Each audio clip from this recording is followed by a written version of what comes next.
Bismillahirrahmanirrahim. Assalamualaikum warahmatullahi wabarakatuh. Waalaikumsalam warahmatullahi wabarakatuh. Selamat siang, salam sejahtera untuk kita semua, Bapak dan Ibu. Senang sekali saya Ratu Regina Indah Buspaningrum, moderator kegiatan pada hari ini, menyambut Anda semua. Bagaimana kabarnya? Sehat? Sehat.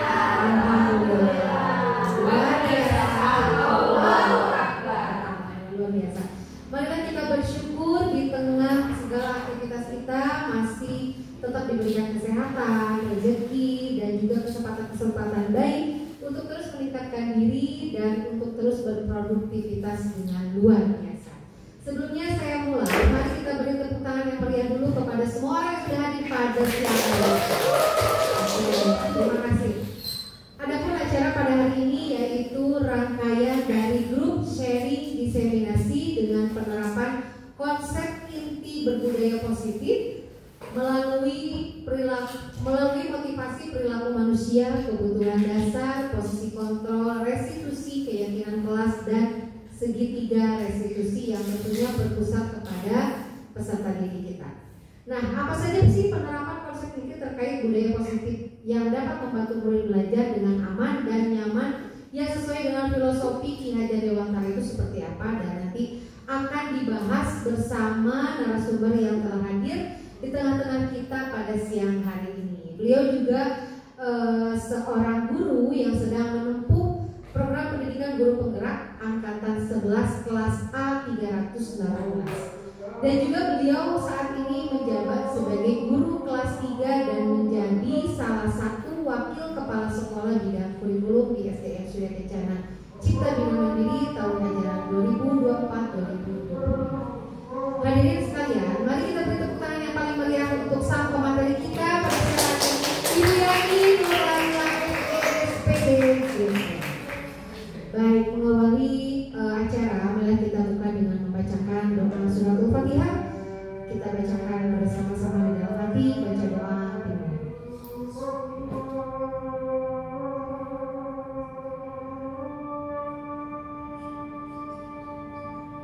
Baik, terima kasih Bapak dan Ibu. Marilah kita lanjutkan. Hadirin yang saya hormati, pemateri nampaknya sudah siap untuk menyampaikan materinya.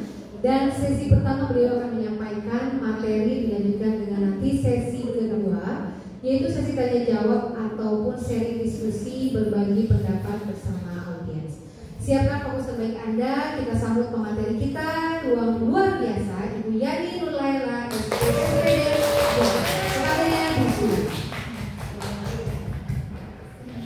Baik, terima kasih kepada Ibu Moderator yang sudah memberikan saya kesempatan untuk presentasi. Berikut Bismillahirrahmanirrahim. Assalamualaikum warahmatullahi wabarakatuh. Bismillahirrahmanirrahim. Alhamdulillahirrahmanirrahim. Wa bihi nasta'inu ala umuri dunya wad din. Sayyidina Muhammadin wa ala alihi wa sahbihi ajma'in. Amma ba'd. Yang saya hormati ibu-ibu guru SDN Surya Kencana CBM, terima kasih atas kehadirannya. Merupakan suatu tanda syukur kehadiran Allah Subhanahu wa Ta'ala tatkala kita mengucapkan kalimat hamdalah alhamdulillahirabbil alamin sebagai ungkapan puji dan syukur kita kehadiran Allah Subhanahu wa Ta'ala karena sudah memberikan kita rahmat, nikmat, kesehatan dan kesempatan sehingga pada hari ini kita dapat hadir berkumpul untuk kegiatan diseminasi grup sharing dengan materi disiplin positif yang insya Allah dalam keadaan sehat walafiat, yang kurang sehat semoga segera diberikan kesembuhan, amin. Salawat serta salam semoga senantiasa tercurah kepada baginda Nabi Muhammad Sallallahu Alaihi Wasallam. Semoga kita semua diberikan syafaatul uzma di yaumil jazaa, amin ya rabbal alamin. Sebelumnya saya ingin menyampaikan terima kasih kepada ibu-ibu cantik yang sudah berkenan hadir dan berpartisipasi sebagai bentuk dukungan kepada saya. Ini serius tapi santai, santai tapi serius. Silakan dinikmati hidangannya. Kalau habis misalnya juga ada. Cuma minta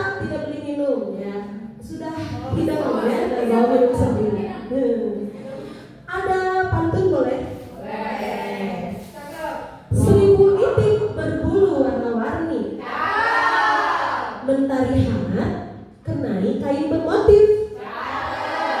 Ibu-ibu cantik yang hadir di ruangan ini, semangat pelajari disiplin positif.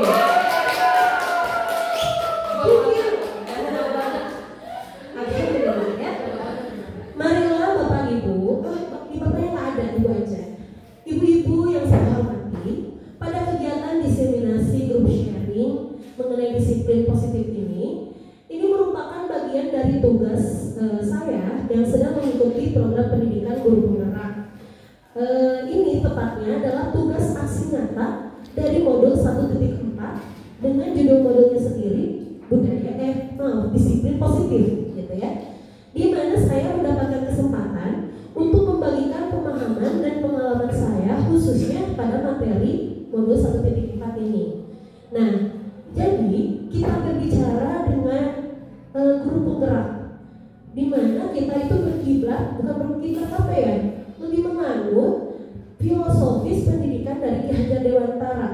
Jadi KHD ini mengibaratkan, menganalogikan kita pendidik adalah petani dan anak-anak adalah biji, gitu ya, biji benih, dan sekolah ini adalah lahan tanam. Jadi saat kita seorang pendidik ingin biji kita bisa tumbuh, gitu, biji anak-anak yang di sini bisa tumbuh, berkembang, ya, tentunya kita akan memberikan yang terbaik, betul tidak? Nah, disiramlah, dipupuk, dirawat sedemikian rupa supaya benih-benih ini bisa tumbuh menjadi pohon yang subur, yang kokoh, yang dapat memberikan manfaat kepada orang lain. Seperti itu sekilas, ya. Nah, lanjut ya. Oh iya, patut diingat, saya di sini berdiri bukan berarti saya lebih tahu ataupun lebih mengerti tentang disiplin positif, ataupun saya lebih berpengalaman dalam menerapkan disiplin positif. Tapi kita di sini belajar bersama-sama, dan saya juga memohon maaf jika nanti mungkin sekarang juga saat penyampaian materi banyak kekurangan ataupun kesalahan, ya. Siap, gas. Nah, lanjut. Nah, pastinya semua sudah mengenal saya. Nama saya Yani Nur Laila, ada fotonya lagi melakukan bedak. Saya adalah calon guru penggerak angkatan 11, kelas A 318. Setelah saya menjalani pendidikan guru penggerak untuk sampai 6 bulan ke depan, saya dibimbing dan dibersamai oleh fasilitator yaitu Ibu Neneng Yuni Nurhayati. Beliau adalah pengawas di Kabupaten Barat, pengawas SD.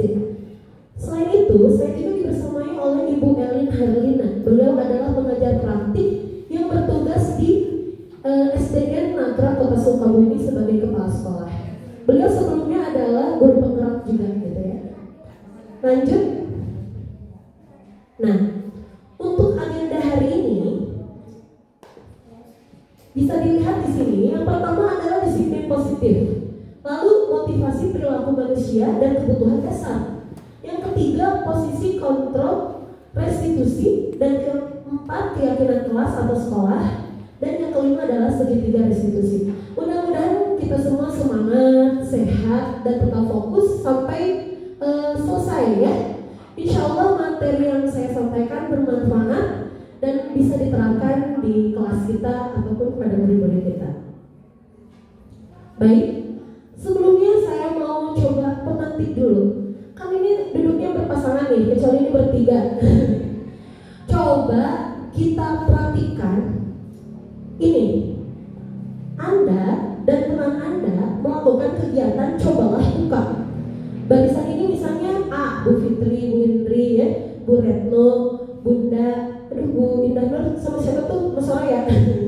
Nah, bayangkan di tangan Anda itu memegang sesuatu yang sangat berharga di dalam kepala Anda. Dipegang. Lalu teman di sebelah Anda, nah, berupaya supaya yang A itu bisa membuka kepalan tangannya. Berarti kan Bu Tiwi, Bu Maisa, Miss Maya, dan Bu Indah Nur, dan Bu Evi Nah, itu sebagai B. Yang B ini boleh membujuk, boleh menghardik, boleh mengintimidasi, boleh memarahi, boleh menggoda, menggelitik, ataupun menawari Anda uang agar bersedia yang akhirnya membuka kepalanya. Coba selama 20 detik. Boleh Bu Tiwi dan Bu Retno, Bu Maisa dan Bu Fitri ya. Buka. Ya, boleh dikelitik, buka. 20, 20 mulai dari sekarang. 20. Pokoknya gimana caranya Bu Evi bisa dipaksa, bisa gimana diintimidasi, buka gak? 20,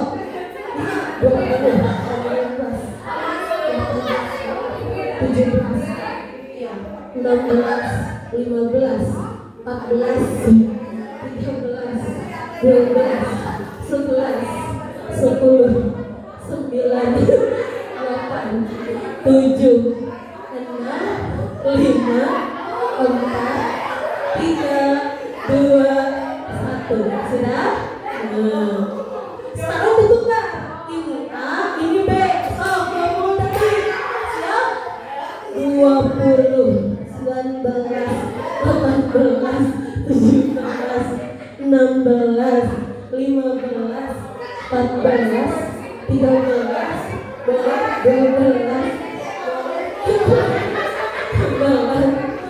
10, 9, 8, 7, 6, 5, 4, 3, 2, 1. Ada yang sampai main fisik, ada yang teliti, ada yang tanya, buka 10.000 ini ayam coba gua buka. Jadi apakah saat barisannya Bu Fitri, Bu Retno dibuka nggak tangannya? Enggak. Kalau yang sebaliknya dibuka nggak? Nah, ini kegiatan ini sebetulnya ada kaitannya dengan kontrol. Menurut ibu-ibu nih, pertanyaannya, saat tadi siapakah yang memegang kontrol? Apakah A yang menutup kepala tangan atau yang berusaha dengan segala cara membuka kepala tangan rekannya? A atau B? Iya betul. Jadi sebetulnya yang memiliki kontrol itu adalah yang A. Jadi jawabannya yang A itu sendiri yang memegang kontrol atas kepala tangannya. Apakah kita bersedia membukanya atau tidak itu bergantung pada diri kita masing-masing, apa kebutuhan dasar kita saat itu. Nah, kegiatan ini berkaitan dengan berkaitan dengan control theory, choice theory dari Dr. William Glasser. Beliau adalah psikiater dan pendidik yang menjabarkan tentang miskonsepsi tentang makna kontrol. Jadi selama ini memang ada pergeseran makna dari kontrol sendiri. Selama ini yang kita yakini ilusi guru mengontrol murid, ya. Padahal mah ibu-ibu sebetulnya saat kita dapat memaksa murid, saat kita meminta murid untuk melakukan sesuatu, itu bukan berarti kita dapat mengontrol murid tersebut, melainkan yang murid tersebut memilih untuk dikontrol oleh kita, gitu. Misalnya kata Bu Fitri teh, Bu Fran, duduk, misalnya gitu. Kesannya kita mengontrol dia, tapi sebetulnya si Bu Fran sendiri yang memilih, ya udah, aku duduk, gitu. Itu adalah miskonsepsi yang pertama, ya. Lalu yang kedua, coba boleh dibaca ini apa?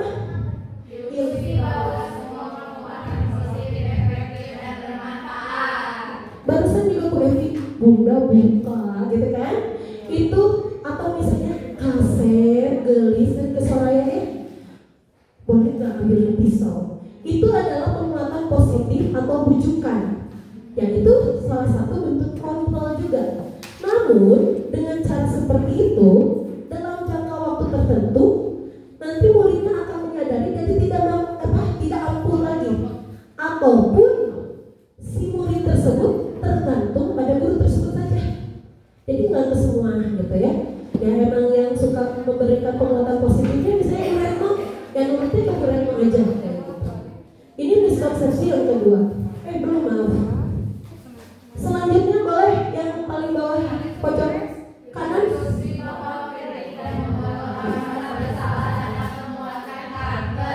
Nah, ini salah satu miskonsepsi dari makna kontrol, bahwa kritik dan membuat orang merasa bersalah dapat menguatkan karakter. Misalnya, contohnya, gendis, udah gendis mah, pengen ke mama kecekan, itu membuat merasa bersalah. Atau misalnya, dan mana pengelarok kalau mama misalnya. Nah, sebetulnya itu adalah cara mengontrol murid, namun pada identitas gagal. Mereka jadi belajar untuk merasa buruk tentang diri mereka. Bahkan bisa jadi mereka mempunyai pikiran negatif tersendiri. Ya, jadi nggak pede, merasa dirinya tidak berharga dan lain-lain. Yang terakhir, nah, kita memang merasa kalau kita orang dewasa bisa memaksa anaknya ya. Namun apapun yang dilakukan dapat jadi kita tuh gini, apapun yang kita lakukan dapat diterima untuk mencapai tujuan tertentu, misalnya di jembel atau kumaha supaya budak teh ngawarok. Namun saat itu orang dewasa itu akan menyadari bahwa perilaku memaksa seperti itu tidak efektif untuk jangka waktu yang panjang. Bisa jadi si anak tersebut memiliki perasaan dendam kayak gitu. Jadi ada bentuk permusuhan yang terbentuk. Ini adalah miskonsepsi bentuk makna kontrol. Lalu di sini dari Stephen R. Covey mengatakan bahwa bila kita ingin membuat kemajuan perlahan, sedikit-sedikit, ubahlah sikap atau perilaku Anda. Namun bila kita ingin memperbaiki cara-cara utama kita, maka kita perlu mengubah kerangka acuan kita. Ubahlah bagaimana Anda melihat dunia, bagaimana Anda berpikir tentang manusia. Ubahlah paradigma Anda, skema pemahaman dan penjelasan aspek-aspek tertentu dan tentang realitas. Jadi yang asalnya stimulus respon, kita ke teori kontrol yang sesungguhnya. Contoh aja ya, untuk efisiensi. Kalau dalam stimulus respon, kita tuh kalau kebutuhan kita itu sama. Nyatanya kebutuhan kita itu berbeda.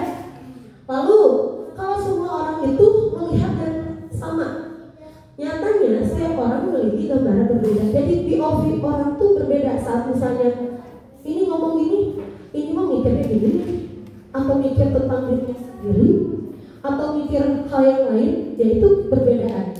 Lalu kita yang pertama, kita mencoba mengubah orang agar berpandangan sama dengan kita diubah. Jadi kita berusaha memahami pandangan orang lain tentang dunia. Ini ada banyak perbedaan dari stimulus respon dan teori kontrol. Nanti ini akan diberikan juga materinya. Kita langsung saja ke makna disiplin dari Ki Hajar Dewantara. Jadi dalam rangka menciptakan lingkungan positif, salah satu strategi yang perlu kita tinjau, apakah nih disurvei penerapan dari disiplin sudah efektif atau belum? Coba menurut ibu-ibu, apakah penerapan disiplin di kita sudah efektif atau belum? Belum ya, karena tiap hari gitu deh, berarti sebetulnya mah motivasi si anak tuh belum gitu ya, belum terbentuk gitu. Ya, namun semua kan berproses. Apapun pasti berproses, gak ada yang namanya instan, dari pembiasaan terus gitu ya. Nah, Bapak Pendidikan kita, Ki Hajar Dewantara dalam bukunya menyatakan bahwa di mana ada kemerdekaan, disitulah harus ada disiplin yang kuat. Jadi saat merdeka mengajar itu bukan berarti anak tuh merdeka bebas dengan hal lain, tapi disiplinnya sudah kuat. Jadi tanpa ada kontrol dari luar, dia sudah bisa mengontrol dirinya sendiri. Sungguh pun disiplin itu bersifat self-disiplin, yaitu kita sendiri yang mewajibkan kita dengan sekeras-kerasnya, tetapi itu sama saja sebab jikalau kita tidak cakap melakukan self-disiplin, wajiblah penguasa lain mendisiplinkan diri kita. Apalagi kita kan bicaranya tentang anak SD ya. Nah, dan peraturan demikian itu harus ada di dalam suasana yang merdeka. Karena tidak mungkin kita mengandalkan anak untuk mengontrol dirinya sendiri, karena perlu perbiasaan ya. Harus ada intervensi dari luar. Lanjut ya.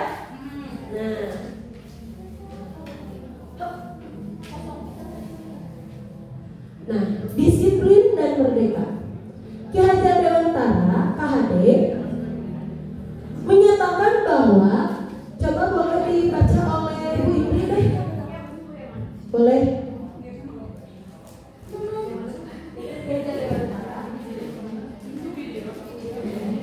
Ki Hajar Dewantara. Ki Hajar Dewantara menyatakan bahwa untuk mencapai kemerdekaan atau dalam konteks pendidikan kita saat ini, untuk menciptakan murid yang merdeka, syarat utamanya adalah harus ada disiplin yang kuat. Disiplin yang dimaksud adalah disiplin diri yang memiliki motivasi internal. Jika tidak kita memiliki motivasi internal, maka kita memerlukan pihak lain untuk mendisiplinkan kita. Maka motivasi eksternal karena berasal dari luar, bukan dari dalam diri sendiri. Atau definisi kata merdeka menurut Ki Hajar Dewantara adalah mardika ika jarwanya, langsung artinya merdeka itu artinya tidak hanya terlepas dari perintah, akan tetapi juga cakap buat memerintah diri sendiri. Terima kasih. Pikir-pikir ya, ini Ki Hajar Dewantara kan 100 tahun yang lalu. Namun pemikiran beliau maju gitu ya, dan masih relevan dengan dunia kita sekarang. Bahwa memang yang namanya self disiplin itu ya kontrol diri kita, datangnya dari motivasi internal. Namun saat motivasi internal itu belum terwujud, maka perlu orang lain yang mengontrol kita. Ya, jangankan anak-anak, kita sendiri aja untuk menerapkan self disiplin masih susah.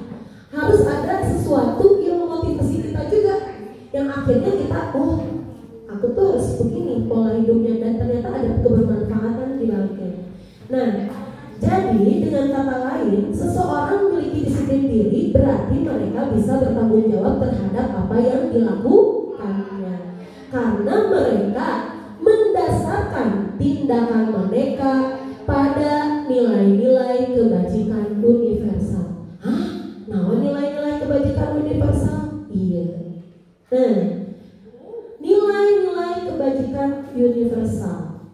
Ki Hajar Dewantara dan Dan Bosan, dia juga adalah pendidik, mengartikan disiplin sebagai bentuk kontrol diri, yaitu belajar untuk mengontrol diri agar dapat mencapai suatu tujuan mulia. Tujuan mulia di sini mengacu pada nilai-nilai atau prinsip-prinsip mulia yang dianut seseorang. Nah, nilai-nilai tersebut dinamakan nilai-nilai kebajikan atau virtus yang universal. Jadi diakui, mau ke Amerika sarwa, ke Afrika itu, ke Jepang itu, ya. Jadi nilai-nilai kebajikan universal ini pastinya bersifat positif. Dan kalau kita ke Jepang, sopan, santun, berlaku di sini juga. Di Amerika gitu sama gitu ya, jadi universal. Sifat-sifat positif atau nilai-nilai yang disepakati bersama, walaupun misalnya tidak ada kesepakatan khusus, nah, dan ingin dicapai terlepas dari suku, bangsa, agama, bahasa maupun latar belakangnya. Nilai-nilai ini merupakan payung besar atau fondasi dari sikap atau perilaku kita. Nah, nilai kebajikan yang ingin dicapai, jadi ibu-ibu, nilai kebajikan itu ada banyak. Ada 6 organisasi khusus yang sudah meresmikan nilai kebajikan. Namun bisa kita ambil dari profil pelajar Pancasila. Emang profil pelajar Pancasila ada berapa dimensi? Ada berapa dimensi? Nah, yang pertama, beriman dan bertakwa kepada Tuhan Yang Maha Esa dan berakhlak mulia. Terus berkebijakan global, gotong royong, mandiri, benar kritis, kreatif. Kita bisa nilai-nilai kebajikan sudah include tuh dari profil pelajar Pancasila. Tapi bisa juga saling menghargai, saling menghormati, toleransi, keselamatan, kesehatan, itu termasuk nilai-nilai kebajikan. Ada banyak, sangat banyak. Nah, tujuan mulia dari penerapan disiplin positif adalah agar terbentuk murid-murid yang berkarakter disiplin, santun, jujur, peduli, bertanggung jawab, dan merupakan pembelajar sepanjang hayat. Yang notabene ini adalah tujuan dari pendidikan nasional, gitu ya, sesuai dengan standar kompetisi lulusan yang diharapkan. Nah, apakah pertanyaannya, nilai-nilai kebajikan apa yang Anda sekarang saat ini satu aja yang berusaha ditanamkan pada murid Anda di kelas atau di sekolah? Apa, Bu Fitri? Apa satu aja nilai kebajikan yang ingin diwujudkan oleh muridnya Bu Fitri? Satu aja. Saling menghormati sesama teman. Nah, saling menghormati sesama teman. Bahkan saling menghormati sesama itu kan bisa luas ya. Bisa misalnya saat guru menjelaskan, perhatiin. Saat bergaul, menghormati teman. Ataupun misalnya ke lingkungannya dengan membuang sampah. Itu susah-susah gampang. Ada lagi, coba kalau Bu Ica, apa nilai kebajikan yang ingin dicapai oleh murid Bu Ica sekarang yang difokuskan? Ingin mereka gotong royong bersama, tidak hanya sekedar tiket, bisa misalnya kelompok aja, atau yang ya bersama-sama menjaga fasilitas kelas, bersama-sama saat sholat ya Bunda ya, gotong royong. Dengan adanya nilai kebajikan itu satu aja udah oke banget gitu ya. Lanjut ya, ikan cucut lanjut.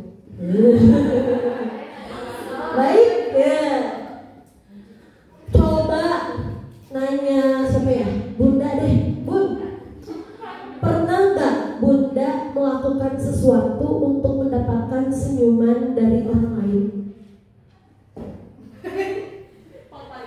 Pertanyaannya?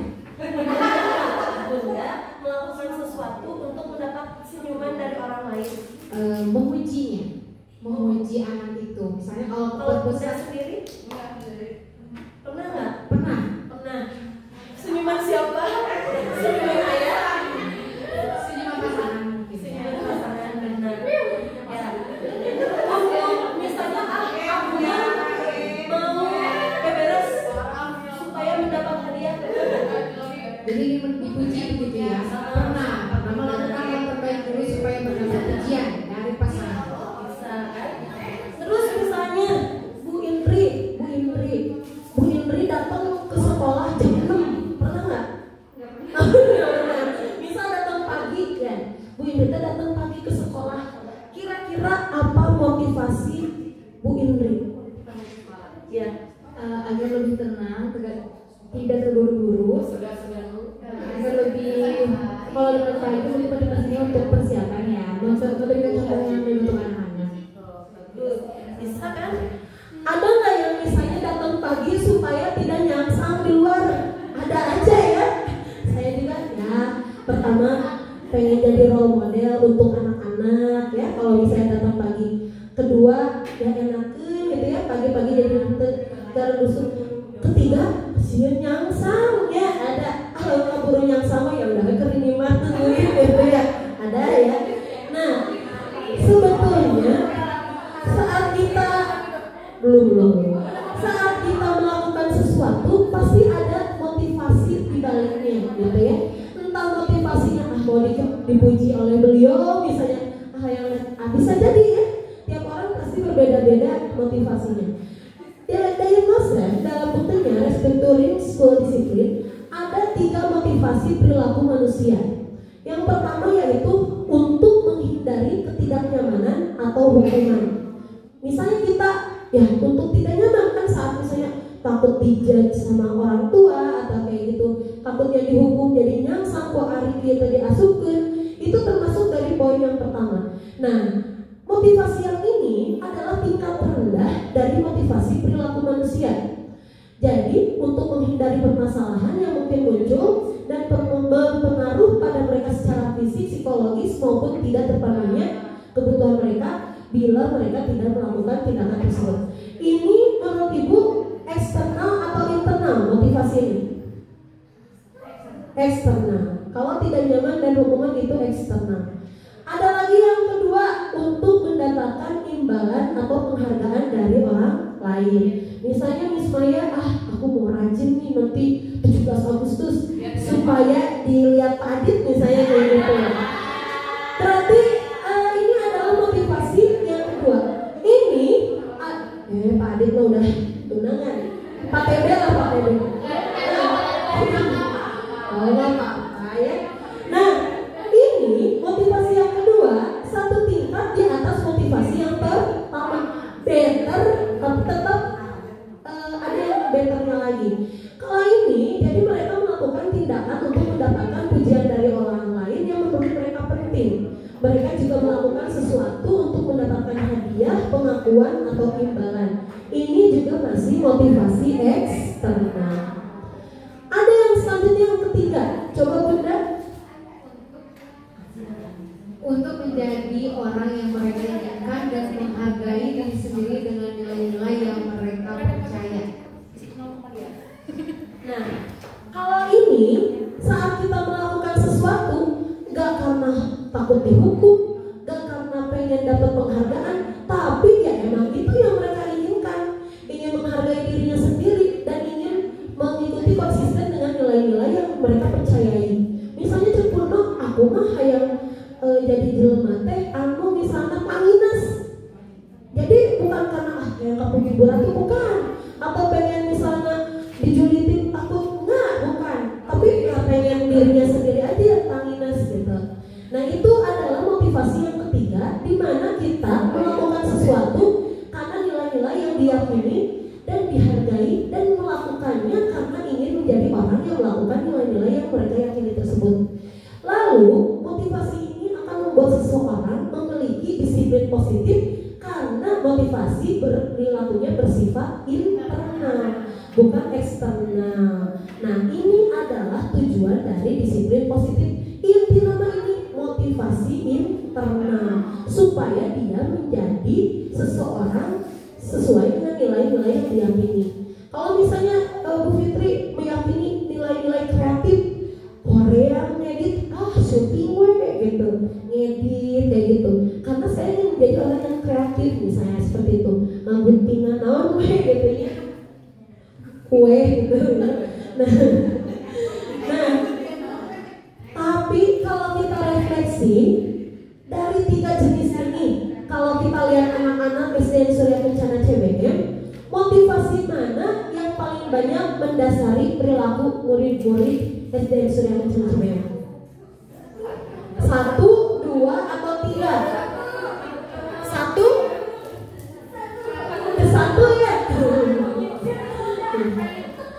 Ya, mungkin kan tiap orang berbeda. Ada yang 1 karena mereka menghindari kalian, ada yang dipuji, misalnya jadi bintang pagi kayak anak-anak mereka parbut. Ada juga ingin, ya mereka ingin aja. Ada namanya murid Kiana Maura di kelas. Pengen pagi-pagi, bener-bener anak itu sampainya, iya 24. Bahkan kaki pagi-pagi, karena ternyata anaknya ingin pagi gitu. Saat dia misalnya setengah 7 di rumah tuh ringkang, gak mau, aku pengen pagi. Bahkan datang pertama gak ada yang melihat juga, ya gak apa-apa gitu. Nah itu hal yang ingin kita tekankan gitu ya. Lanjut ya. Ikat jujur. Nih, ada 5 kebutuhan dasar manusia menurut Dr. William Glasser. Jadi saat anak, menurut beliau, saat anak melakukan pelanggaran, tidak menurut atau apa, sebetulnya ada salah satu dari kebutuhan dasarnya yang belum terpenuhi atau yang ingin dia penuhi. Nah, kita akan membahas bersama apa 5 kebutuhan dasar manusia. Kebutuhan dasar manusia adalah segala sesuatu yang kita lakukan untuk mendapatkan apa yang kita inginkan. Seluruh tindakan yang kita lakukan memiliki tujuan tertentu, dan semua usaha terbaik yang kita lakukan adalah dalam rangka agar kebutuhan dasar kita terpenuhi dengan baik. Nah, ketika kita mendapatkan apa yang kita inginkan, sebetulnya saat itu kita sedang memenuhi satu atau lebih dari satu kebutuhan dasar kita. Yang pertama itu adalah kebutuhan untuk survival. Contohnya, Bu Ica lapar, jadi rekaman air. Nah itu berarti dia bertindak untuk memenuhi makanan, kebutuhan makanan. Oh, Bu Fitri, misalnya, aduh, soleh baju beli Korea busana. Berarti Bu Fitri ingin memenuhi kebutuhan pakaian. Ada tempat tinggal, ada keamanan, ada kesehatan. Saat misalnya anak dipukul, ngebales, sebetulnya dia survival dia untuk keamanan dirinya sendiri. Yang pertama itu survival, untuk bertahan hidup. Yang kedua adalah kasih sayang dan rasa diterima, love and belonging. Rasa diterima, dipedulikan, berbagi, kerjasama, atau menjadi bagian dalam kelompok. Mungkin ada yang tidak terpenuhi dari kasih sayang atau dia tidak merasa diterima. Kita bisa membujuknya setelah kita mengetahui kebutuhan dasar mana nih, dari teh gitu ya.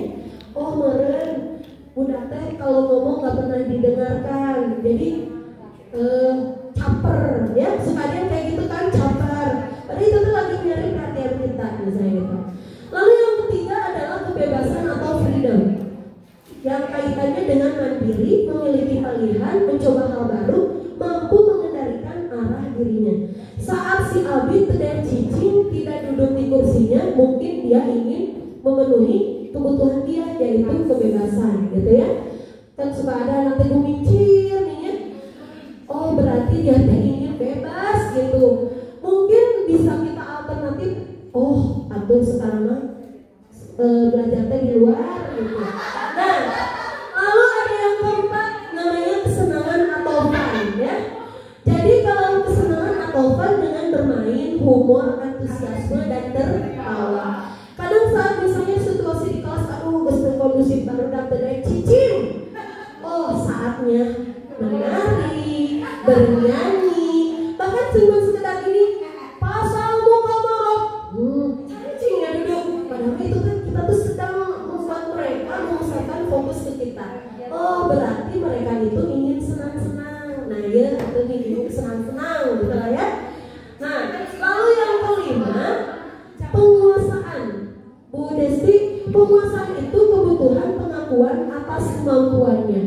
Pastinya kalau kita misalnya udah melakukan sedemikian rupa tidak diakui, karena kita tuh jadi gitu ya, hopeless gitu ya. Nah ini kaitannya dengan harga diri, keinginan untuk dianggap, memimpin, berprestasi, diakui dan didengar gitu. Anak-anak sama, orang dewasa sama, jadi mah kebutuhan dasar. Nah kita tanya jawab, kan tadi ada 5, ingat? Ada bertahan hidup, ada kebebasan, ada kasih sayang dan kesenangan. Oh ya, ada penguasaan, ada kebebasan. Kita mau lihat, coba ayo guru-guru SD Surya Kencana CBM, jangan tuh gitu, pinter tuh. Ini kita lihat, tanya jawab ya, siap. Bimo, seorang anak TKB, selalu berlari keluar kelas menuju jalan raya di depan sekolahnya yang ramai dengan kendaraan. Tingkahnya membuat guru Bu Ani bingung dan seringkali lari mengejarnya. Ada beberapa kemungkinan jawaban yang diberikan Bimo. Salah satunya dia jawab gini, aku senang main kejar-kejaran dengan ibu guru, seru. Menurut ibu-ibu, si Bimo ini kebutuhan dasar mana yang sedang dia butuhkan? Kesenangan? Kunci? Apakah kebebasan atau kesenangan? Asif? Coba, cung yang kesenangan. Oke, cung yang kebebasan. Oke. Mari kita buka dedeng. Kesenangan. Salah tadi yang salah? Oke. Lagi ya. Kasus yang kedua. Coba Miss Maya baca Miss Maya. Dinda, seorang anak kelas 3 SD, begitu pulang di rumah pulang dari sekolah, menangis dan mengadu pada ibunya bahwa dia benci pada Ibu Rani gurunya. Menurut Anda, kebutuhan apa yang berusaha dipenuhi oleh Dinda jika jawabannya seperti ini. Aku sebel, gambarku tidak rapi, malah ibu guru nunjukin ke teman-temanku di depan kelas. Kasih sayang, penguasaan, kebebasan, atau keterampilan. Jadi dia tuh sebel sampai benci ukuran itu gara-gara gambarnya tidak rapi di hari ini. Berarti gambar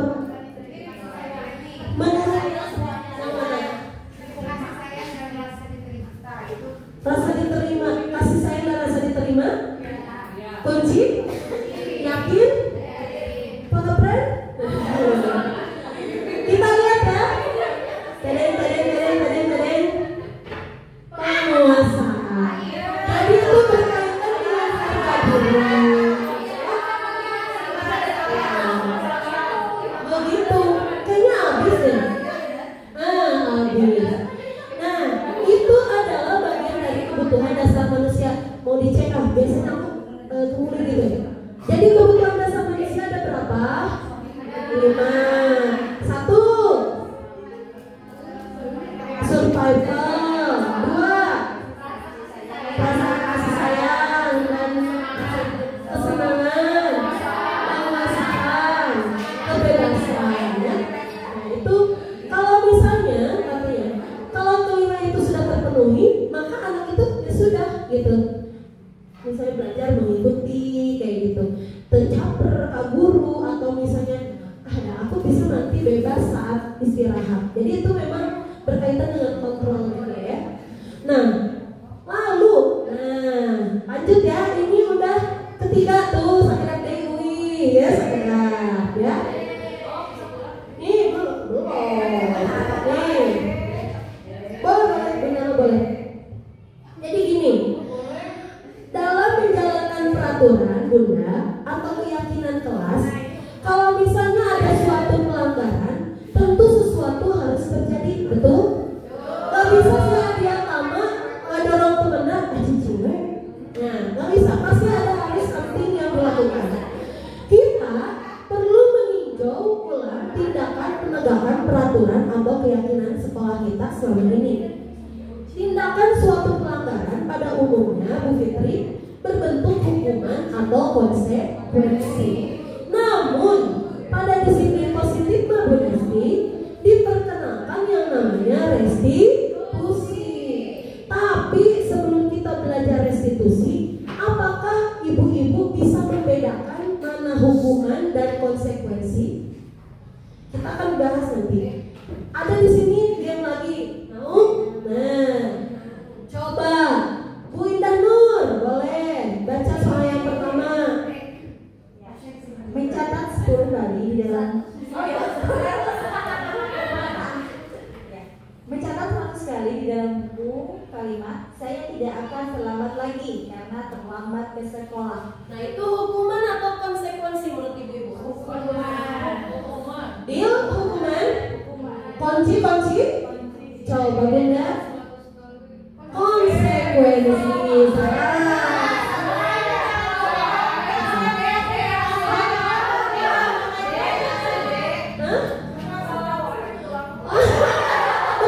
Bener. Coba lagi lanjut. Nah, Bun, baca Bun. Lari mengelilingi lapangan basket 2 kali karena terlambat hadir di sekolah. Hukuman. Setuju? Sampai. Coba.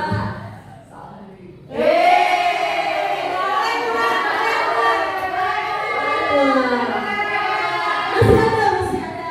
Boleh. Ya. Atur Bun. Siap. Berarti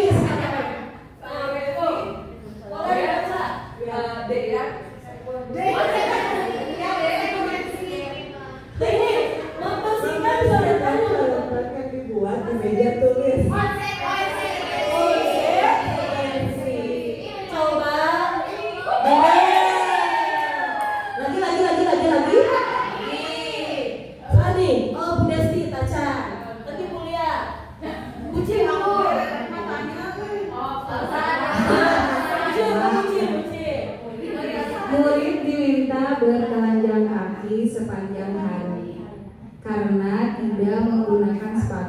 warna hitam sesuai peraturan sekolah. Ayo apa? Ayo apa? Hukuman atau konsekuensi? Cuy, yang hukuman. Hukuman. Cuy, yang konsekuensi. Cek.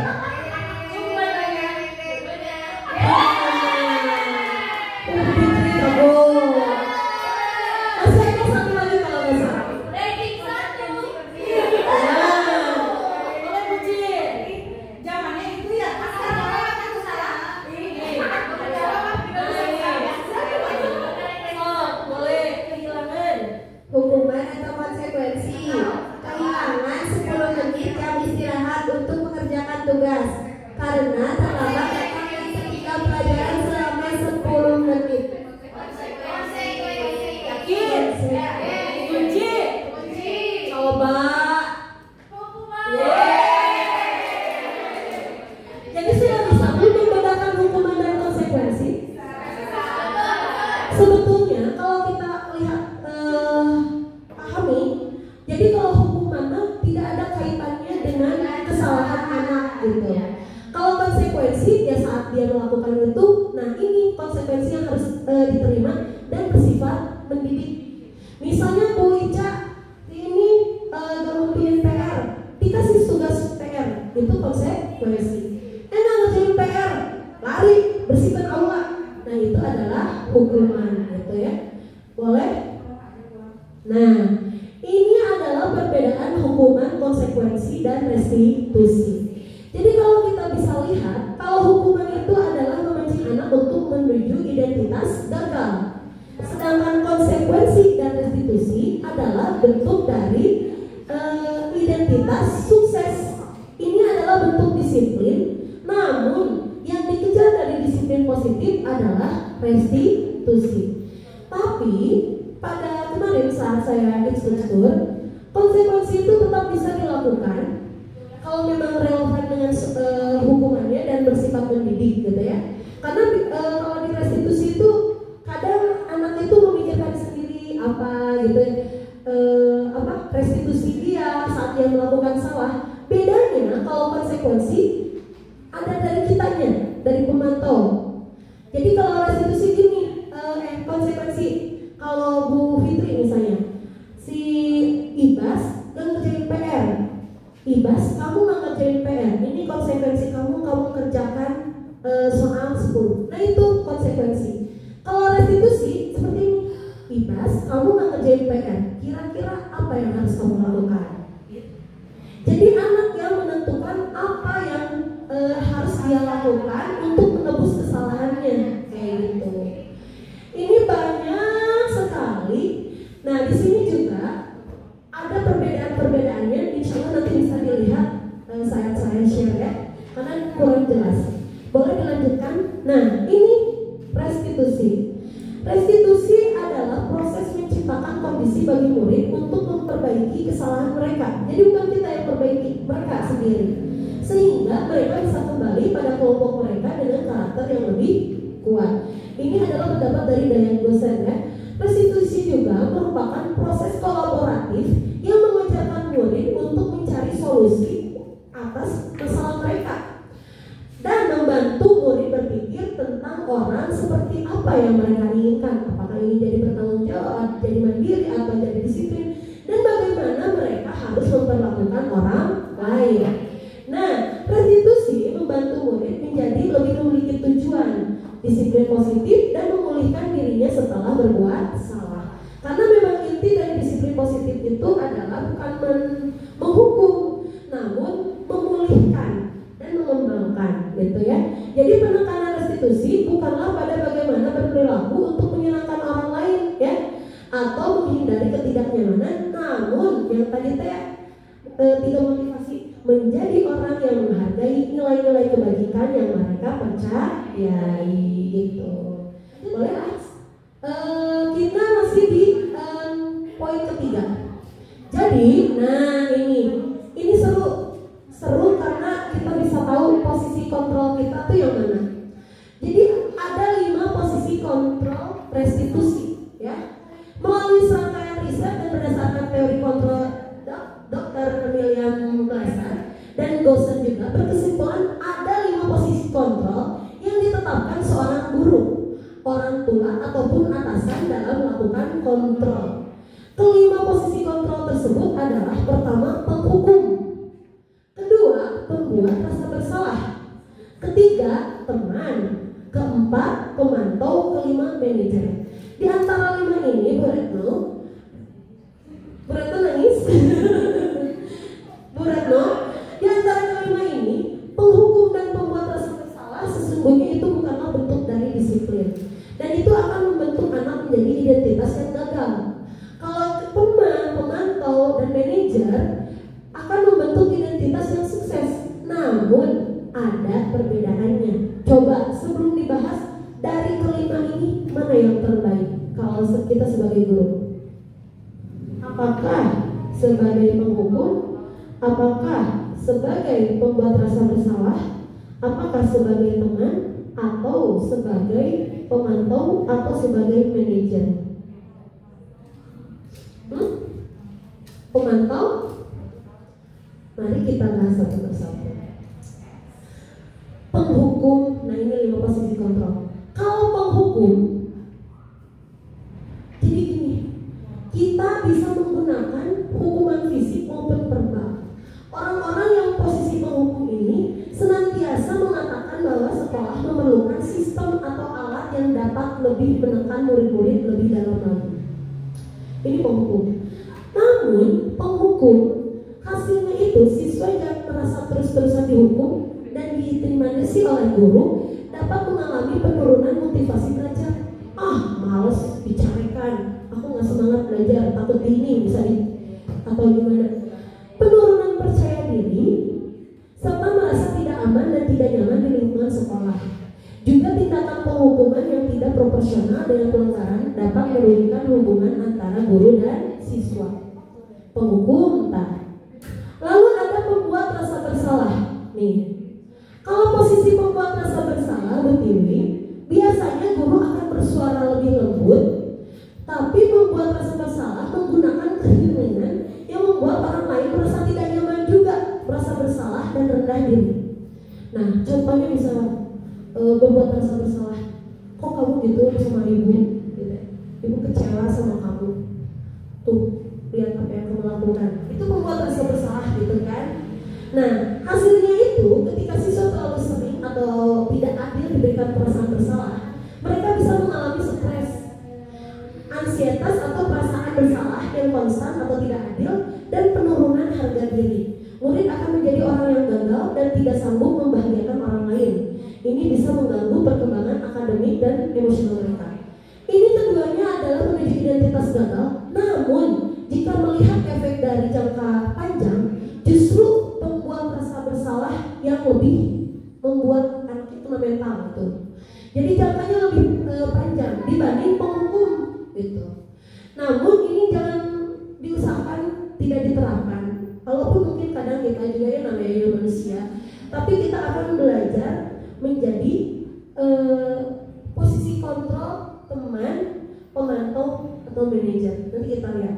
Kalau teman, guru pada posisi ini tidak akan menyakiti murid, namun akan tetap berupaya mengontrol murid melalui persuasi. Jadi posisi teman pada guru bisa negatif, bisa positif, ya. Posisi positif di sini, jadi hubungan baik terjalin antara guru dan murid.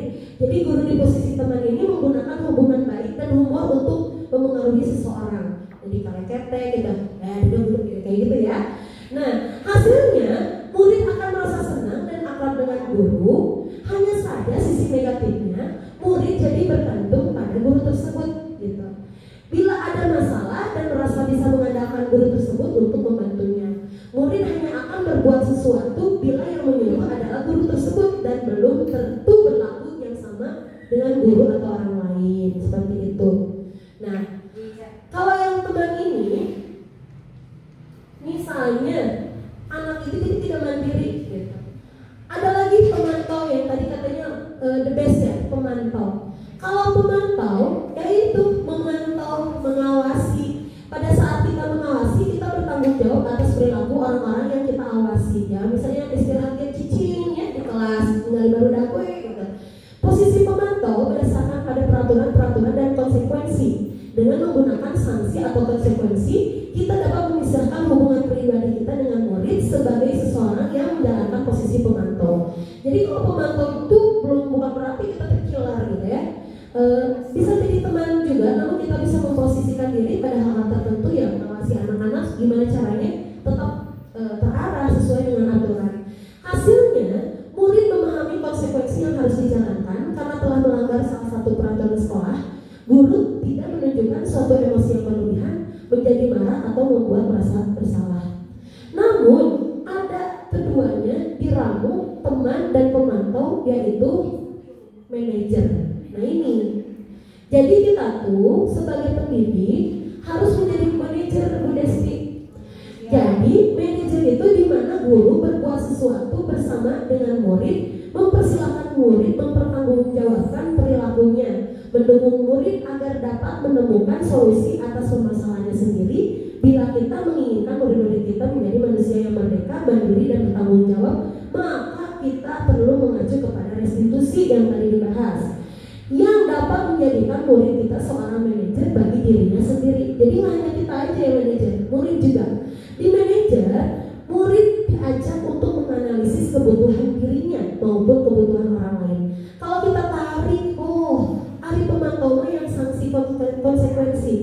Kalau manajer mah ke restitusi. Jadi kalau pemantau gini, sudah tahu apa konsekuensi kamu kalau terlambat? Itu pemantau. Oh iya Bu, saya harus gini. Kalau ini manajer, menurut kamu bisa terlambat itu sesuai dengan keyakinan sekolah kita nggak? Gitu kayak gitu. Apa yang harus kamu lakukan? Itu jadi hukuman konsekuensinya.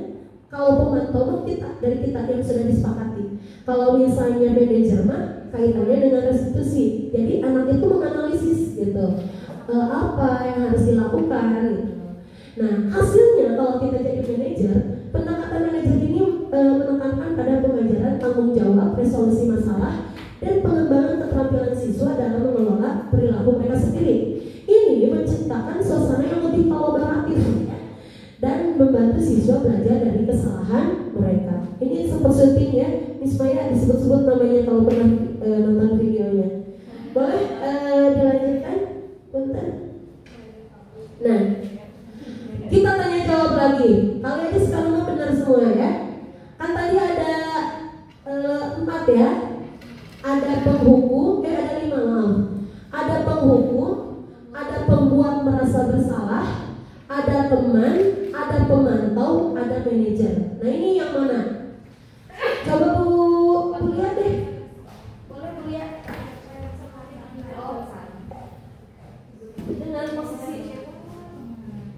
Dengan posisi kontrol mana yang sering mengucapkan pernyataan berikut, saya kecewa sekali dengan kamu. Nah ini, saya kecewa sekali dengan kamu. Kira-kira ini posisi kontrol yang mana? Apakah benar? Kunci? Coba silakan. Betul. Kayaknya udah nggak semangat nih. Coba next. Nah ini, boleh siapa yang belum ditanya? Buno. Oke Buno. Dengan posisi kontrol mana yang sering Dengan posisi kontrol mana yang sering mengucapkan pernyataan berikut, jika kamu meyakininya, bisakah kamu memperbaikinya? Kira-kira yang mana? Ya. Pemantau atau manajer? Manajer? Kunci? Coba cek. Iya, betul. Coba, masih ada nggak Bun? Oke. Ini 5 posisi kontrol restitusi ada perbedaannya di sini ya. Di situ bisa terlihat kalau penghukum dan pembuat orang merasa bersalah itu kontrol yang negatif ya, menuju identitas yang gagal, sedangkan teman, pemantau, manajer adalah perilaku kontrol yang positif. Kalau manajer kontrol diri. Supaya semangat kita SBG dulu, boleh? Boleh. Ada lagu kita Sunda ya, kenalan Sunda. Ini boleh berdiri? Boleh. Panangan kaluhur. Nah, ini nih. Panangan kaluhur, panangan kana cangkeng, panangan kana kelek, wek wek wek wek wek wek wek.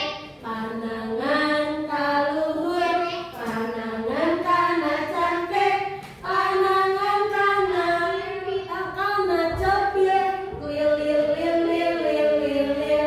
Panangan kaluhur, panangan kana cangkeng, panangan kana imbit, gua geo.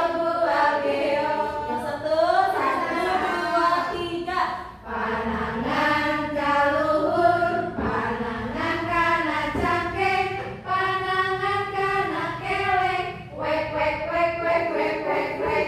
Panangan kaluhur, panangan kana cangkeng, panangan kana cepil, lil lil lil lil lil lil lil. Panangan kaluhur, panangan kana cangkeng, panangan kana imbit, gua geo. Enak, ini ngajar ke rumah langsung apa? Hatur nuhun. Mudah-mudahan yang ngantuk tidak ngantuk lagi, benar? Semangat! Bu Yani lapar, ya? Tak enggak browniesnya diambil. Ya, oke. Nah, masih ada 2 poin lagi. Mudah-mudahan masih tetap semangat. Nah ini, kalau kita ingin menjadi seorang manajer dan melakukan restitusi, ada syaratnya, yaitu harus ada keyakinan kelas atau keyakinan sekolah. Nah, mengapa kata Bu Fitri teh? Nah, Bu Yani wakil keyakinan kelas, kenapa nggak peraturan kelas aja? Bedanya, kalau peraturan kelas itu kita yang buat, anak-anak mengikutinya. Kalau keyakinan kelas mah kita membuat, melibatkan anak-anak. Malah di sana kita cuma sebagai fasilitator saja, gitu. Jadi untuk mendukung motivasi intrinsik, kembali ke nilai-nilai keyakinan, seseorang akan lebih tergerak dan bersemangat untuk menjalankan keyakinannya daripada hanya sekedar mengikuti serangkaian peraturan tertulis tanpa makna. Bisa gampang, misalnya Bu Yani mau bisa kelas hiji mah, bisa ditanya satu-satu. Hari kamu kelasnya pengen kayak gimana? Bersih. Ibu, aku pengen kelasnya yang misalnya bahagia gitu ya. Aku pengen kelasnya misalnya yang akur. Nah, jadi saat pembentukan keyakinan kelas, kalau misalnya kata Bu Fitri teh, Bu Yani nih ada keyakinan kelas, tapi kayak peraturan, misalnya datang hadir tepat waktu, izin ke toilet, izin kepada guru sebelum ke toilet, bertanya, mengacungkan tangan sebelum bertanya, itu mah belum keyakinan kelas. Kalau keyakinan kelas itu bersifat lebih abstrak daripada peraturan yang lebih rinci dan konkret. Kita cuma bisa naruh ini, Bu Fitri keyakinan kelas ada 5. Hiji, mandiri. 2, disiplin. 3, bertanggung jawab misalnya. 4, misalnya saling menghargai. 5, kreatif. Itu sudah include semua. Kalau misalnya memperhatikan guru, bertanggung jawab. Kalau misalnya mau bertanya ngacungin tangan, disiplin. Kayak gitu. Jadi sifatnya abstrak yang mencakup lebih luas lagi gitu. Nah, keyakinan kelas juga pernyataan universal. Kita bisa membuat keyakinan kelas dengan menggunakan nilai-nilai kebajikan yang tadi. Benar kritis, kreatif. Aku mah mau gampang saling menghormati, kan ada gitu. Atau misalnya toleransi seperti itu. Terus pernyataan keyakinan kelas juga dibuat dalam bentuk positif. Bukan begini, misalnya Maya bikin keyakinan kelas, tidak berlari-lari di lorong, bukan, tapi positif, berjalanlah saat di lorong. Atau misalnya tidak datang terlambat, diubah jadi positif, datang tepat waktu.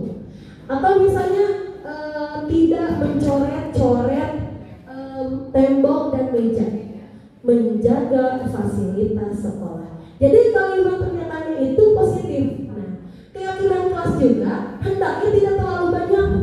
Bu Ratu bikin keyakinan kelas 100, wah baru nanti jadi lupa, tidak ingat gitu, dipahami. Karena nanti itu saat kita restitusi keyakinan kelas ini mereka harus ingat keyakinan kelas mana yang melanggar, keyakinan kelas mana yang tidak sesuai kayak gitu. Nah, keyakinan kelas ini sebaiknya sesuatu yang dapat diterapkan di lingkungan tersebut. Jangan misalnya bikin keyakinan kelas pergi ke pura gitu ya, ngapain ke pura gitu. Semua warga kelas hendaknya ikut berkontribusi dalam pembuatan keyakinan kelas lewat kegiatan curah pendapat. Ada yang lebih simpel, ini pernah melakukan keyakinan kelas pakai sticky note gitu. Jadi tiap anak itu, ini ya saat lihat anak itu, mereka ditanya dulu, adik kalian teh kelas tuh pengen kayak gimana sih? Pengennya bebas kayak gitu. Sok atuh tulis satu ini peraturan atau satu peraturan yang ingin kamu terapkan di kelas, tulis. Nanti peran kita di situ mensortir. Misalnya boleh main bola di kelas, tidak sesuai dengan disiplin, skip. Oh sama, langsung ditulis. Pasti ada kalimat-kalimat negatif, lalu kita ubah kalimat negatif itu ke positif. Anak kayak kalau hal kayak gitu kita bisa bimbing anak gitu ya. Nah setelah itu barulah mana nih yang kira-kira oh ternyata saling menghargai ini bisa digabungin menjadi saling menghargai gitu. Oh misalnya hadir tepat waktu, jika istirahat tepat waktu itu bisa disatuin disiplin kayak gitu. Misalnya mengerjakan tugas apa gitu, oh ini bisa tanggung jawab, jadi dikelompokkan lagi menjadi nilai-nilai kebajikan. Nah setelah itu baru disepakati dan bagusnya dibikin posternya gitu. Nah ini ada prosedurnya, nanti bisa saya share juga. Bisi mau membuat keyakinan kelas, bukan Bisi mau sih, lebih baik berusaha membuat, walaupun sederhana. Misalnya kelas 1 pastinya kan belum bisa nulis kayak lancar, bisa pendapat aja gitu. Misalnya kelasnya pengen gimana? Pengen bersih. Kalau sama ingat mau gimana? Bisa akur gitu. Kalau misalnya nanti bisa ditanya gitu. Kalau contoh-contoh keyakinan kelasnya ada, pasti berbeda. Nah ini kelas 1 misalnya setiap anggota kelas perlu belajar, perlu senang, perlu melakukan tugas, perlu saling menghargai, perlu merasa aman, bisa kayak gitu ya. Jadi ini mah kalimat-kalimat yang sudah kita terjemahkan dari pendapat anak-anak, karena kan bahasa anak gitu kan. Lalu kalau ini kelas 5 misalnya bersikap positif, senantiasa menjadi diri terbaik, percaya diri dan percaya dan menghormati orang lain gitu ya. Ini ada kelas 7 yang lebih detail lagi. Jadi disesuaikan dengan fase anak gitu ya. Lanjut. Nah, ini yang terakhir, mau ice breaking lagi atau lanjut? Lanjut, gaskan ya. Jadi saat kita sudah membuat keyakinan kelas, hendaknya seminggu di awal tahun ajaran itu kita dedikasikan untuk pendalaman aja gitu. Terus diingetin lagi tiap waktu keyakinan kelas kita apa kayak gitu ya, dengan berbagai kegiatan. Bisa dibikin lagu keyakinan kelas dari sana gitu ya. Nah gitu. Nah setelah kita punya keyakinan kelas, setelah kita tahu posisi kontrol yang terbaik adalah manajer, setelah kita tahu motivasi perilaku dan kebutuhan dasar manusia, kita bisa melakukan segitiga restitusi saat anak melakukan pelanggaran atau tidak sesuai dengan keyakinan kelas. Nih, segitiga restitusi itu adalah suatu proses dialog yang dijalankan oleh guru atau orang tua agar dapat menghasilkan murid yang mandiri dan bertanggung jawab. Melalui segitiga proses restitusi ini, guru atau orang tua dapat menerapkan disiplin positif dan melihat perilaku murid bukan hanya sebagai masalah yang harus dikendalikan, melainkan sebagai bentuk atas komunikasi kebutuhan yang masih belum terpenuhi. Fokusnya bergeser dari menghukum menjadi memulihkan serta mengembangkan. Jadi ada segitiga restitusi. Ini ada ya selanjutnya. Nah, 3 tahap.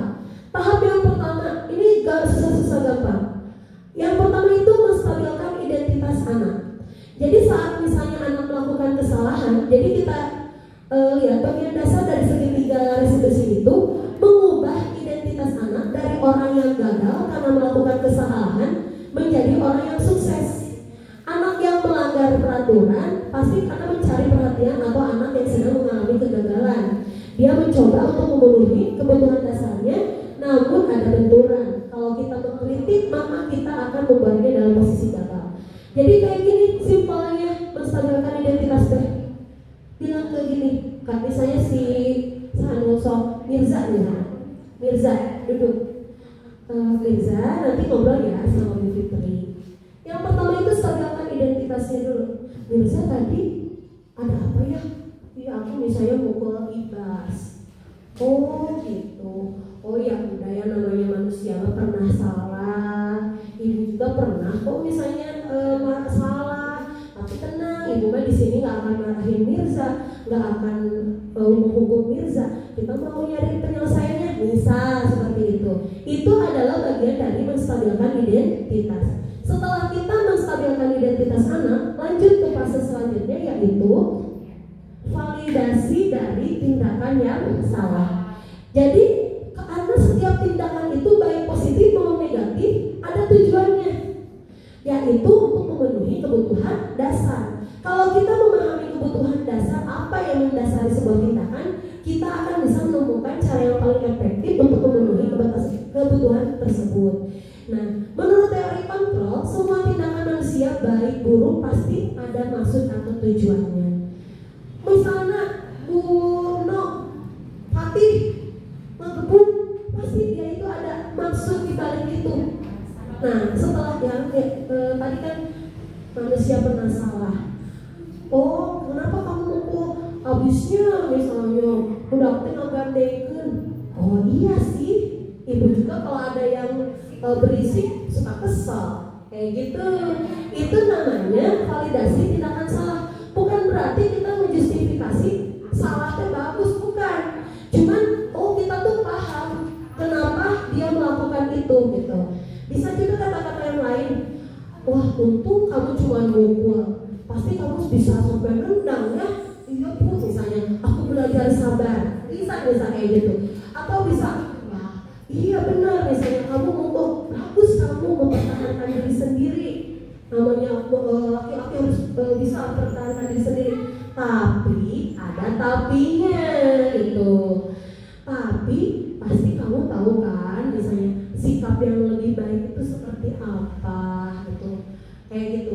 Nah, disinilah tahap terakhir dari segitiga restitusi, yaitu menanyakan keyakinan, menyatakan bahwa kita pada dasarnya termotivasi secara internal. Ketika kita mencapai identitas sukses dan memvalidasi perilaku yang salah, kita siap menghubungkan diri dengan nilai-nilai yang kita yakini dan menjadi pribadi yang kita inginkan.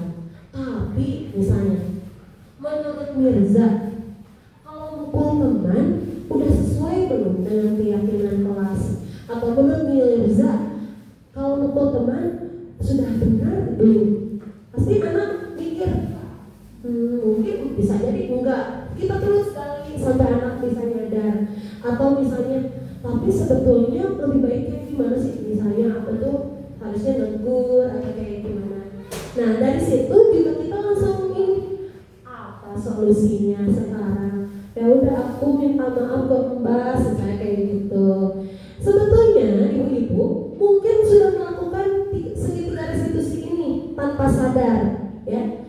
Dan kita juga bisa melakukannya, tidak harus kaku. Wah, tampilkan identitas ini menanyakan. Bisa aja urutannya berbeda gitu ya, karena itu saling berkesinambungan. Nah, oke.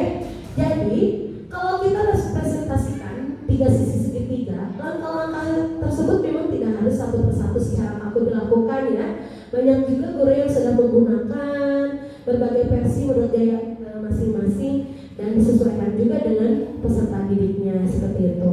Misalnya Bu Evi ke Pali, misalnya, kamu tuh kenapa gitu? Ini, iya Bu, aku sama si Rafa dulu udah kesel, aku di sliding. Oh, aku pantes di sliding mah ya pasti marah lah gitu ya, pasti marah gitu kan.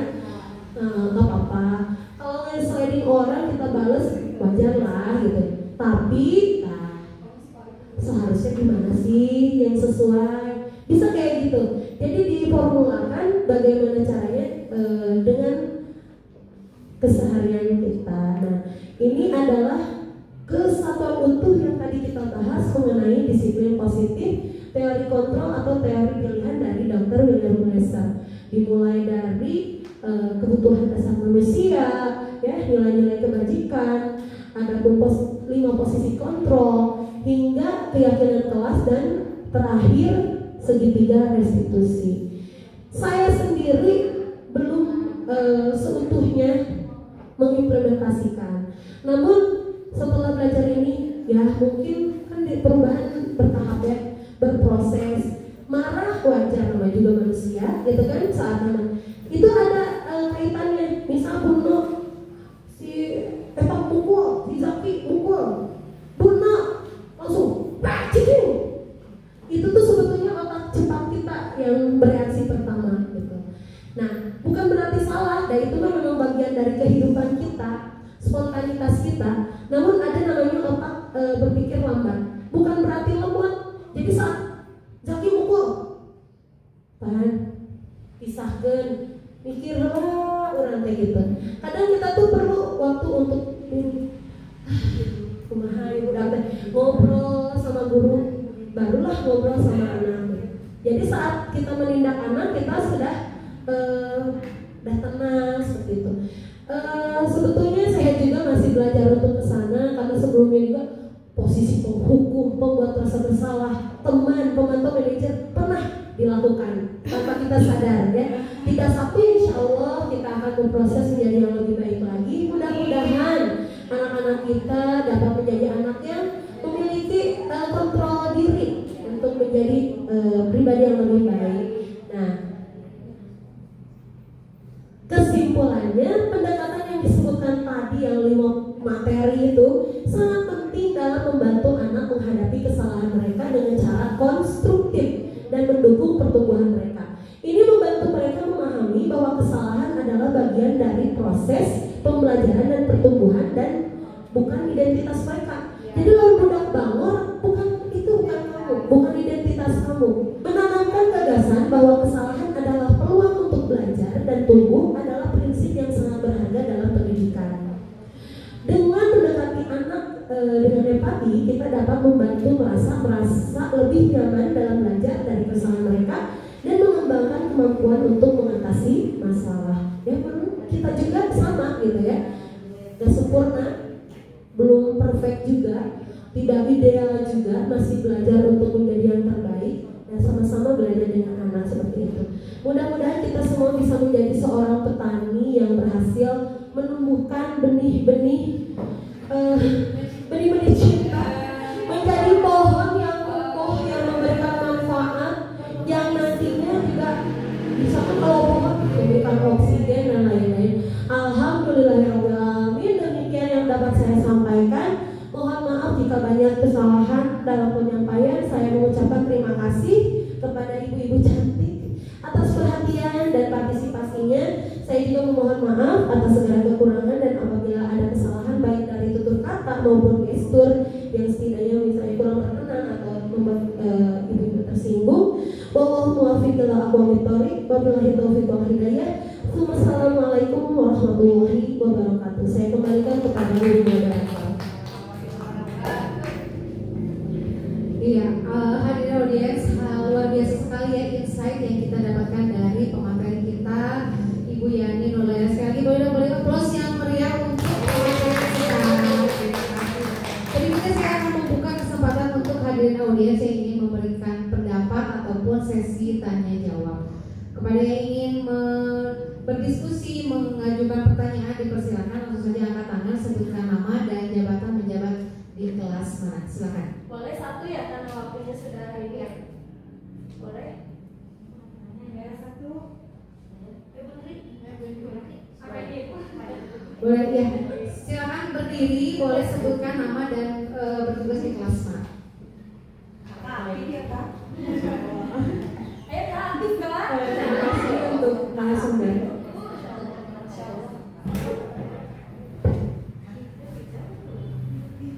Mohon izin bertanya kepada narasumber yang luar biasa. izin Ibu. Nama saya Indriani, saya bertugas mengajar di kelas 31. Pertanyaannya adalah ingin berbagi tips kepada kami bagaimana caranya menjaga konsisten anak dalam perilaku yang positif. Terkadang susah ya Bu, barangkali narasumber bisa membagikan tipsnya kepada kami semua. Terima kasih.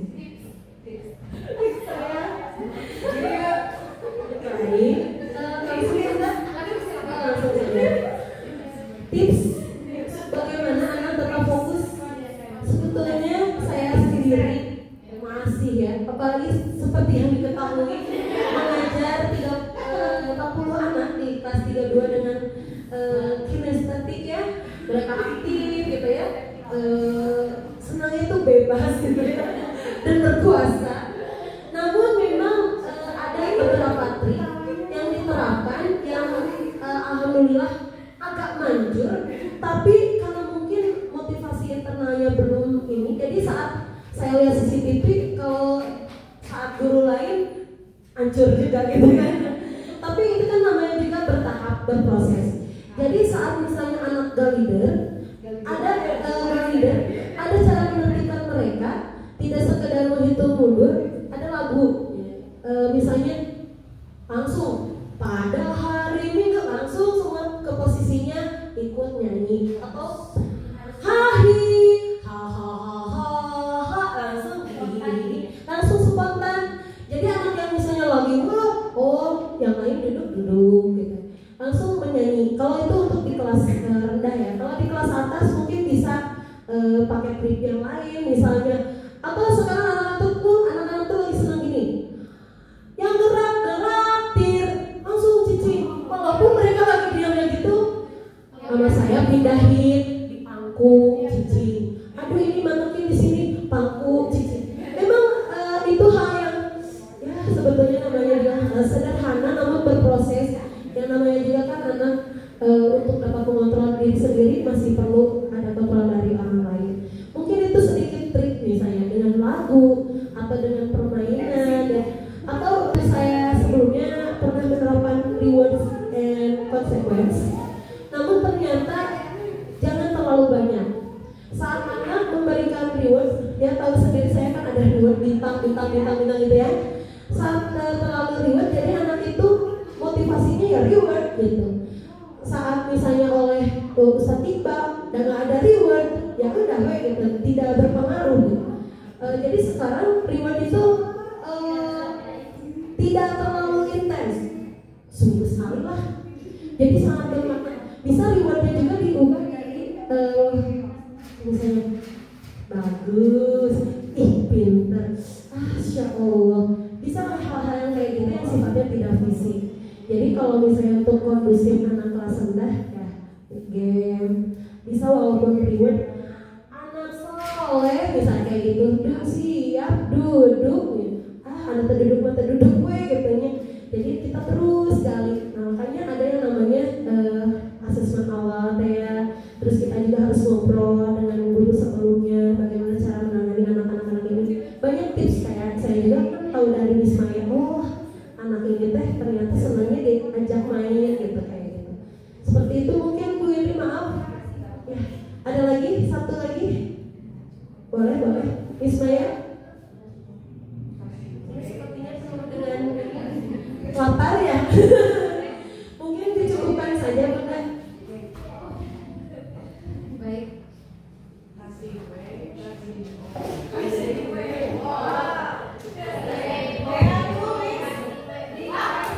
Baiklah para hadirin audiens semua yang dapat kita simpulkan dari kegiatan siang hari ini, yaitu mana setiap satuan pendidikan terus menerapkan budaya positif yang memiliki tujuan membangun kebersamaan dan berpegang teguh pada kekuatan kepatuhan sebagai bentuk pemenuhan kebutuhan dasar guru maupun peserta didik seperti kebutuhan yang diterima serta pengakuan akan dilakukan. Begitu ya, Ibu materi dan para hadirin kita telah sampai di penghujung acara. Terima kasih dan apresiasi yang setinggi-tingginya untuk pemateri kita yang telah berbagi. Semua audiens yang telah hadir dan menyempatkan waktunya untuk kegiatan hari ini. Sekali lagi tepuk tangan untuk kita semua, Pak.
untuk dukungannya. Mudah-mudahan apa yang saya sampaikan bermanfaat dan dapat kita terapkan dalam menjalani tugas kita sebagai seorang pendidik yang membawa SD Sudirman Chandra CBM ini menelurkan murid-murid yang sesuai dengan visi kita, murid yang beriman dan bertakwa, yang membawa akademik yang sehat, berbudaya dan berwawasan lingkungan, insya Allah.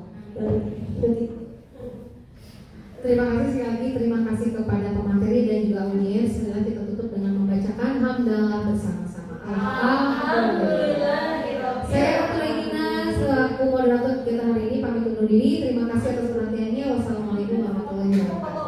Waalaikumsalam warahmatullahi wabarakatuh. Foto dulu yuk, gimana ya? Ya, kita ambil dokumentasi dulu ya, ibu-ibu silakan.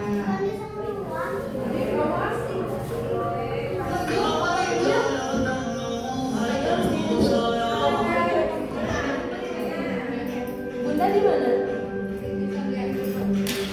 Nggak apa-apa, tanyakin juga ya.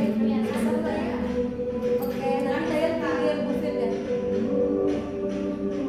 Catat ya, baik ya.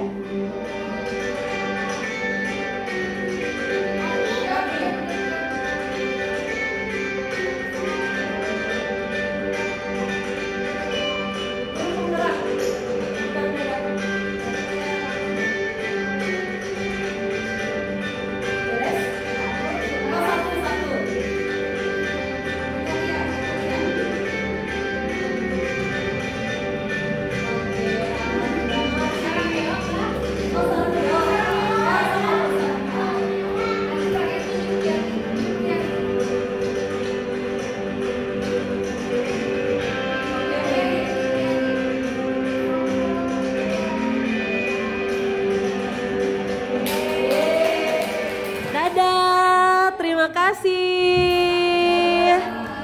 Dadah, selamat beristirahat ya.